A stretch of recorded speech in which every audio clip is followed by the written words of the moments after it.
Nenek kaya itu mengetahui bahwa menantunya ditindas di perusahaan keluarganya, dan segera membawa ratusan pengawal untuk melindunginya. Dan gadis licik yang buta itu tidak mengenali identitas nenek tua itu. Namun, nenek tua itu memperhatikan cincin di jari gadis licik itu. Sehingga ia langsung bertanya kepada gadis itu siapa yang memberikan cincin itu. "Kamu siapa? Berani sekali bertanya kepadaku?" Sungguh seperti anjing dan kucing. Juga menganggap diri mereka orang penting. "Kamu tidak mengenalnya?" Saat ini, gadis licik yang bodoh itu masih belum menyadari malapetaka yang akan datang. Bahkan berani di depan nenek tua itu menyamar sebagai cucu menantu yang telah dia tunjuk, tanpa mengetahui bahwa Nyonya CEO yang sebenarnya sedang berdiri di sampingnya. Ternyata 3 hari yang lalu ketika gadis itu pergi keluar, secara tidak sengaja melihat nenek tua itu sedang mencari-cari di tempat sampah. Mengira bahwa nenek tua itu hidup miskin. Karena kebaikan hatinya, dia membawa nenek tua itu ke restoran mewah untuk makan. Dan juga mengatakan besok dia pasti akan memberikan hadiah besar kepada nenek tua itu. Namun, ketika dia bergegas membeli banyak wortel diskon dan tiba di depan rumah nenek tua itu, dia langsung terpana oleh kemegahan gedung itu. Dia tidak percaya seorang nenek tua pemulung bisa hidup semewah ini. Tetapi sebenarnya, setelah merasakan kebaikan hati gadis itu, nenek CEO itu memutuskan untuk menjadikannya cucunya. Gadis itu bertanya kepada nenek itu mengapa dia memiliki begitu banyak uang, tetapi masih memulung di pinggir jalan. Nenek itu berkata masih kurang beberapa puluh ribu lagi untuk mahar cucunya. Berapa maharnya? 1 triliun. Ini untukmu.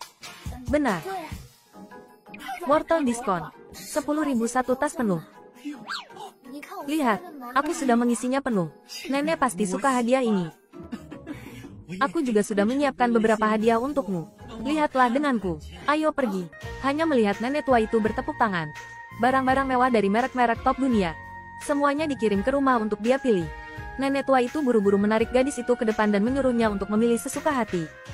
Tetapi ketika gadis itu melihat harganya, dia langsung terdiam. Ini uangnya. Beli. Terlalu banyak. Kemudian, nenek tua itu mengenakan perhiasan mahal itu di tangan gadis itu satu persatu. Tetapi hal ini justru membuat gadis yang dimanja itu ketakutan. Dan buru-buru melepas perhiasan itu dan mengembalikannya kepada nenek tua itu. "Nenek, hadiah-hadiah ini terlalu mahal. Bagaimana kalau diganti yang lain saja?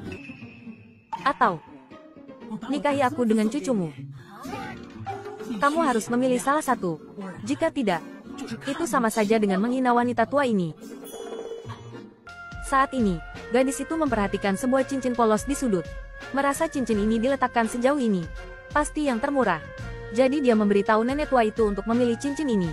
Tapi siapa sangka cincin ini sebenarnya adalah simbol dari status Nyonya CEO.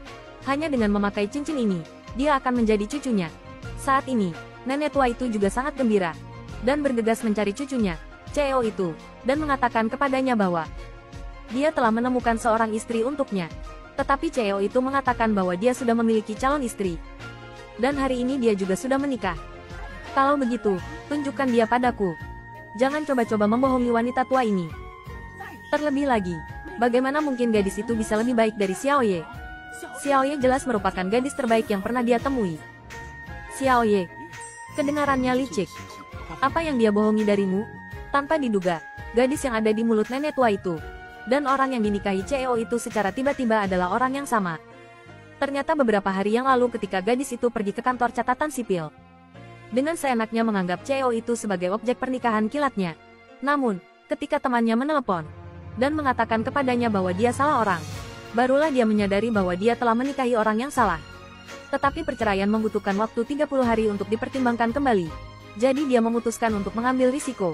Karena keduanya menikah secara tiba-tiba. Jadi mereka berdua tidak tahu identitas satu sama lain. Hingga keesokan harinya ketika gadis itu pergi ke perusahaan untuk melamar pekerjaan sebagai petugas kebersihan. Dia baru mengetahui bahwa orang yang dinikahinya secara tiba-tiba ternyata adalah CEO perusahaan ini. Melihat orang di depannya, gadis itu benar-benar terkejut. Dia tidak percaya pada kecerobohannya sendiri, yang membuatnya langsung naik ke puncak kehidupan. Sebelum gadis itu sempat tersadar, CEO itu menarik gadis itu masuk ke dalam lift. "Apakah kamu benar-benar CEO Sen Group?" "Jelas-jelas. Dan kamu baru menyadarinya sekarang. Apa yang kamu lakukan di Sen Group?"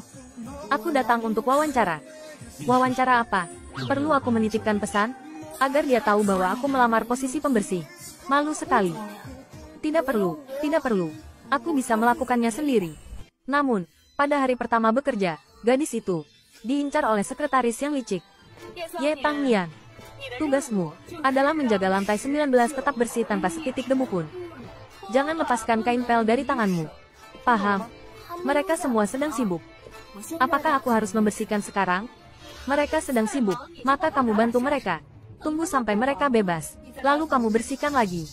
Sen Group berbeda dengan perusahaan tempatmu bekerja sebelumnya. Cepatlah, jangan sia-siakan 1 menit pun.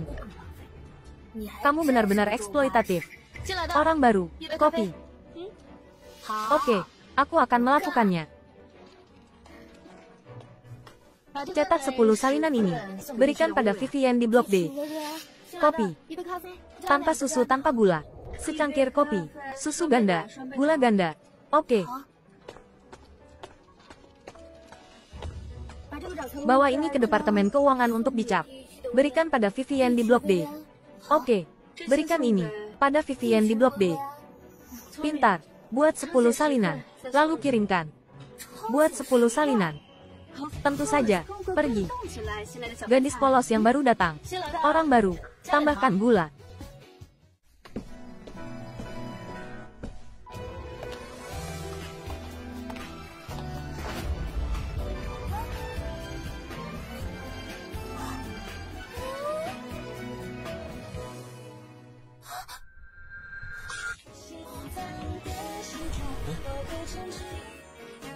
Gadis polos yang baru datang akan mengalami nasib buruk. Tuan Sen paling membenci orang yang membuat onar. Ceroboh, sangat bodoh. Menuangkan secangkir kopi saja bisa menyebabkan masalah. Apalagi yang bisa kamu lakukan? Aku melihat latar belakang keluargamu sulit. Jadi aku merekomendasikan pekerjaan ini kepadamu. Apakah begini caramu membalas budiku? Kamu yang menabrakku. Aku menabrakmu. Tidak bisakah kamu berdiri tegak? Kamu.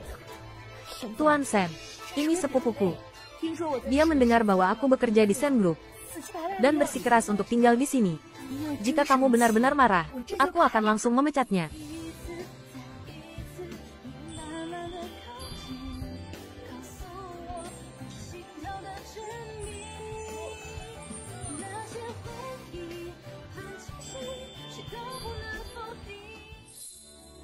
Tuan Sen, kamu dimarahi seperti itu, dan tidak ada yang ingin dikatakan. Sen Tingbai, aku akan mencuci bajumu dan mengembalikannya kepadamu.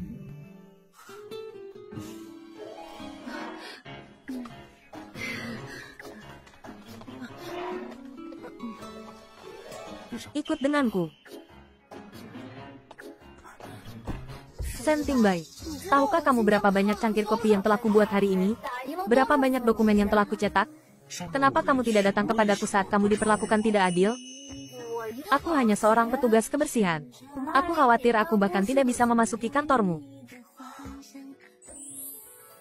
Mulai hari ini, dia adalah petugas kebersihan pribadiku.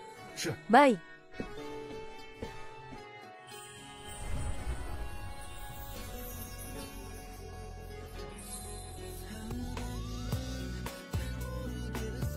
Sen Tingbai, apakah kamu menyukaiku? Apakah aku tidak menunjukkannya dengan cukup jelas? Kenapa? Apakah aku terlihat sangat cantik? Kamu telah ditaklukkan oleh tindakanku yang bebas dan tidak terkendali. Benar. Bukan pertama kalinya kita bertemu. Wan Yi, kemarin, kamu pergi dengan CEO untuk menghadiri pesta makan malam. Ketua juga ada di sana. Kalian berdua bisa dianggap sudah bertemu orang tua, bukan? Jangan bicara omong kosong. Itu hanya jamuan bisnis biasa. Tapi Nyonya Sen sangat baik padaku. Sudah memanggilnya Nyonya Sen. Sepertinya kita harus mengubah cara kita memanggilmu. Memanggilmu Nyonya CEO. Halo, Nyonya CEO. Ye Tang Nian, kamu harus menjauh dari CEO kami di masa depan. Kenapa? Karena Wan Yi akan segera menjadi Nyonya CEO. Jangan berani-beraninya menjadi orang ketiga. Kenapa aku belum pernah mendengarnya? CEO menikah. Jangan bilang, aku harus memberitahumu. Seseorang menjadi petugas kebersihan pribadi CEO. Berpikir dia bisa melangkah ke dalam rumah orang lain. Aku khawatir dia bahkan lupa berapa berat badannya. Tinggiku 1,6 meter. Beratnya 49 kg.